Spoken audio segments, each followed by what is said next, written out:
What's up guys, 1 minute or less. Here's how you mount a hang-on full motion 19 to 50 inch TV. Assemble the bracket, put it on the back of your TV. Find the location where you want your TV to be mounted. You're going to measure from the bottom of the TV to the top of the bracket. You're going to remove the bracket, remove the screws, take the bracket off, and then from below that outlet, that's going to be the bottom of the TV to the top of that tape. That's where we're going to have our mount. So now we're going to find our stud.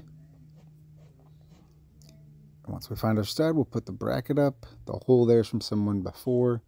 We're leveled. Got another level, torpedo level, just to check. We're going to go ahead and install our leg screws. This is a very solid mount, very sturdy, so no sagging after you get the TV mounted. Once we get this, we'll get the TV mounted, put the screws in. You're good to go, guys.